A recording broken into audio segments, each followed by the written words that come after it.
Hello. Today I'd like to read from Tales of the Arabian Nights. These are stories told by Scheherazade to her husband. And this is the third voyage of Sinbad the Sailor.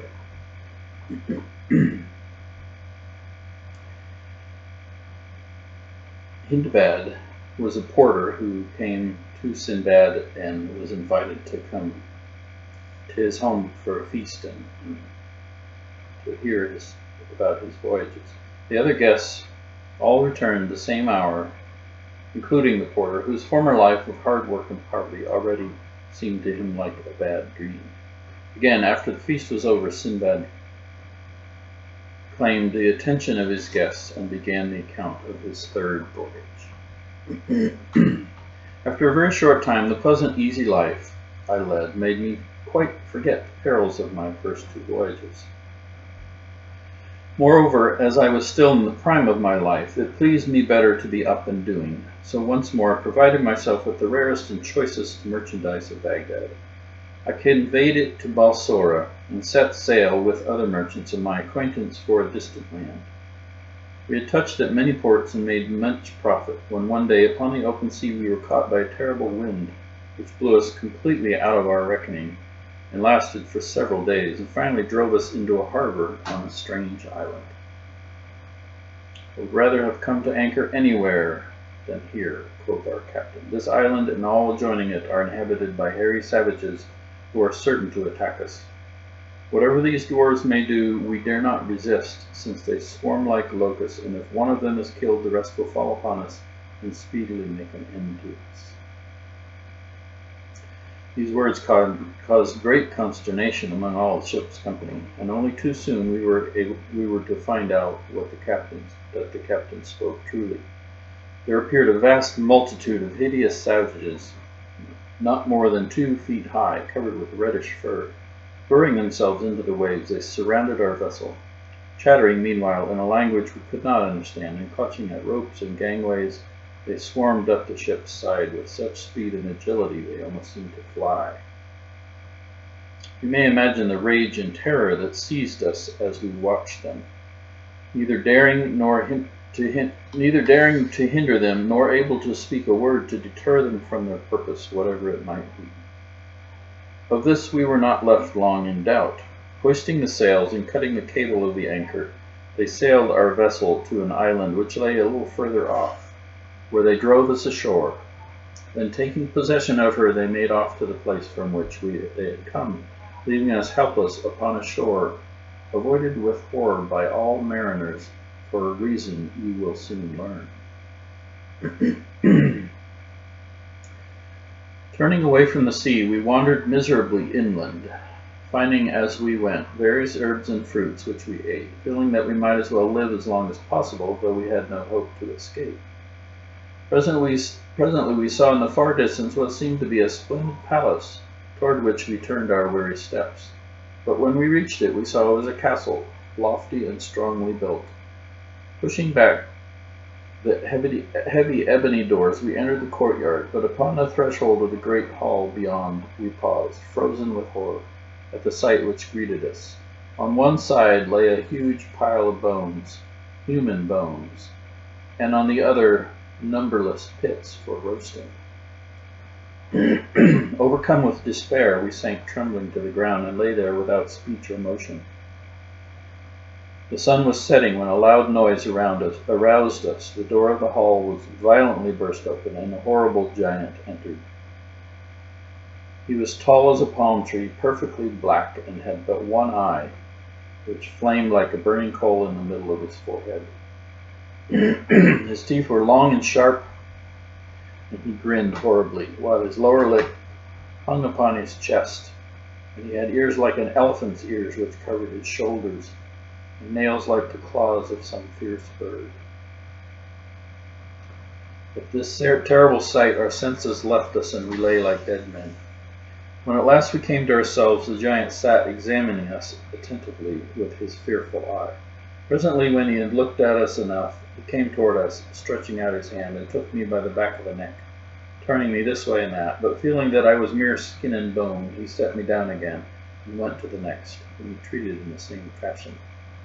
At last he came to the captain. Finding him the fattest of us all, took him up in one hand, and stuck him upon a spit, and proceeded to kindle a huge fire, at which he presently roasted him. After the giant had supped, he lay down to sleep, snoring like the loudest thunder, while we lay shivering with horror the whole night through. When day broke, the giant awoke and went out, leaving us in the castle. When we believed him to be really gone, we started up, bemoaning our horrible fate, until the hall echoed with our despairing cries. Though we were many and our enemy was alone, it did not occur to us to kill him. Indeed, we should have found that a hard task, even if we had thought of it. But no plan could we devise to deliver ourselves. So at last, submitting to our sad fate, we spent the day in wandering up and down the island, eating such fruits as we could find. And when night came, we returned to the castle, having sought in vain for any other place of shelter. At sunset, the giant returned, supped upon one of our unhappy comrades, slept and snored until dawn, and then left us as before.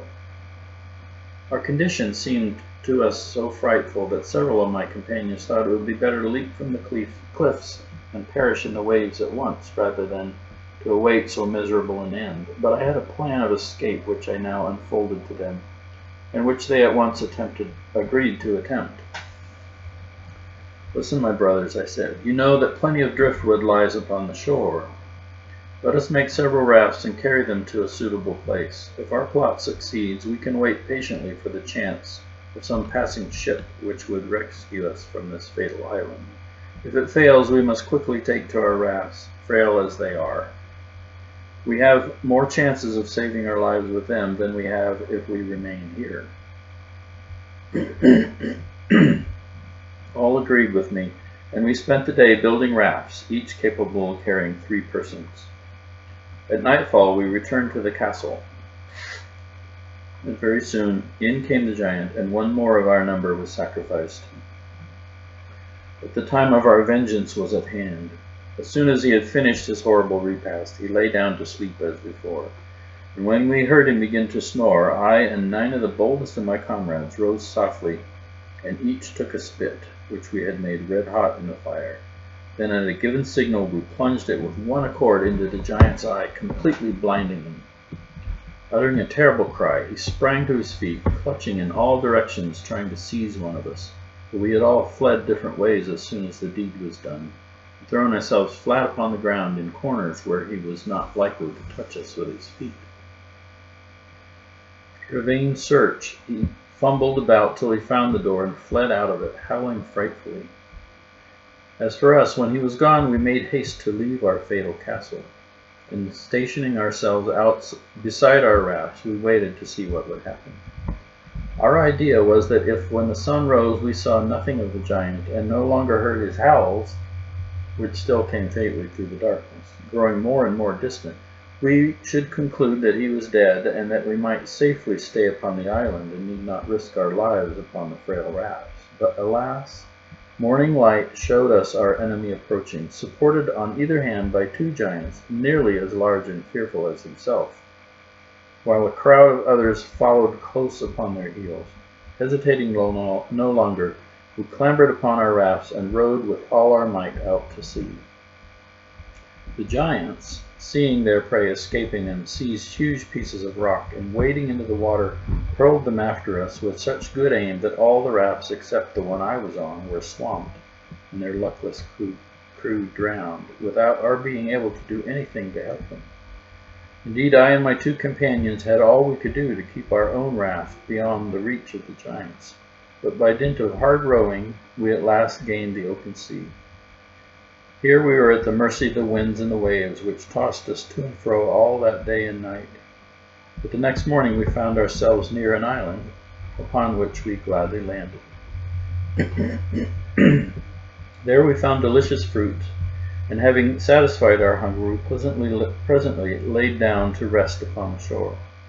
Suddenly we were aroused by a loud rustling noise, and starting up, saw that it was caused by an immense snake which was gliding toward us over the sand. So swiftly it came that it had seized one of my comrades before he had time to fly, and in spite of his cries and struggles, speedily crushed him in his mighty coils and proceeded to swallow him. By this time, my other companion and I were running for our lives to some place where we might hope to be safe from this new horror. Seeing a tall tree, we climbed up into it, having first provided ourselves with a store of fruit off the surrounding bushes. When night came, I fell asleep, only to be wakened once more by the terrible snake, which, after hissing horribly around the tree, at last reared itself up against, and finding my comrade who had perched just below me, it swallowed him also, and crawled away, leaving me half dead with terror. When the sun rose, I crept down from the tree, with hardly a hope of escaping the dread fate which had overtaken my comrades. But life is sweet, and I determined to do all I could to save myself. All day long I toiled with frantic haste, and collected quantities of dry brushwood, reeds, and thorns, which I bound with faggots, and making a circle of them under my tree, I piled them firmly one upon another until I had a kind of a tent in which I crouched like a mouse in a hole when she sees the cat coming. You may imagine what a fearful night I passed, for the snake returned eagerly to devour me, and glided round and round my frail shelter, seeking an entrance. Every moment I feared it would succeed in pushing aside some of the brush, and happily for me they held together. When it grew light, my enemy retired, baffled and hungry, to his den. As for me, I was more dead than alive, shaking with fright and half suffocated by the poisonous breath of the monster. I came out of my tent and crawled down to the sea, feeling that it would be better to plunge from the cliff and end my life at once than pass another night of such horror. But to my joy and relief, I saw a ship sailing by, and by shouting wildly and waving my turban, I managed to attract the attention of her crew. A boat was sent to rescue me. Very soon I found myself on board, surrounded by a wondering crowd of sailors and merchants, eager to know by what chance I found myself on that desolate island. After I told my story, they regaled me with the choicest food the ship afforded, and the captain, seeing that I was in rags, generously bestowed upon me one of his own coats. After sailing about for some time and touching on many ports, we came at last to the island of Salahat, where sandalwood grows in great abundance. Here we anchored, and as I stood watching the merchants disembarking their goods and preparing to sell or exchange them, the captain came up to me and said, "I have here, brother, some merchandise belonging to a passenger of mine who is dead. Will you do me the favor to trade with it, and when I meet with his heirs, I shall be able to give them the money, though it will be only just that you shall have a portion for your trouble." I consented gladly, for I did not like standing by idle. Whereupon he pointed the bales out to me and sent for the person whose duty it was to keep a list of the goods that were upon the ship. When this man came, he asked in what name the merchandise was to be registered. "In the name of Sinbad the sailor," replied the captain. At this I was greatly surprised, but looking carefully at him, I recognized him to be the captain of the ship upon which I had made my second voyage, though he had altered much since that time. For as for him, believing me to be dead, it was no wonder that he had not recognized me. "So, Captain," said I, "the merchant who owned these bales was called Sinbad?" "Yes, he was so named. He belonged to Baghdad and joined my ship at Balsora. But by mischance he was left behind upon a desert island where we had landed to fill up our water casks, and it was not until 4 hours later that he was missed. By that time the wind had freshened, and it was impossible to put back for him." "You suppose him to have perished then?" said I. "Alas, yes." "Why, Captain," I cried, "look well at me. I am that Sinbad who fell asleep upon the island and woke to find myself abandoned." The captain stared at me in amazement, but was presently convinced that I was indeed speaking the truth, and rejoiced greatly at my escape. I'm glad to have that piece of carelessness off my conscience, at any rate, said he. Now take your goods and the profits I have made for you upon them, and may you prosper in your future. I took them gratefully, and as we went from one island to another, I laid in stores of cloves, cinnamon, and other spices. In one place I saw a tortoise which was 20 cubits long and as many broad, and also a fish that was like a cow and had skin so thick it was used to make shields. Another I saw was like a camel in shape and color. So by degrees we came back to Balsora, and I returned to Baghdad with so much money that I could not myself count it, besides treasures without end. I gave largely to the poor and bought much land to add to what I already possessed. And thus ended my third voyage. When Sinbad had finished his story, he gave another 100 sequins to Hindbad, who then departed with the other guests.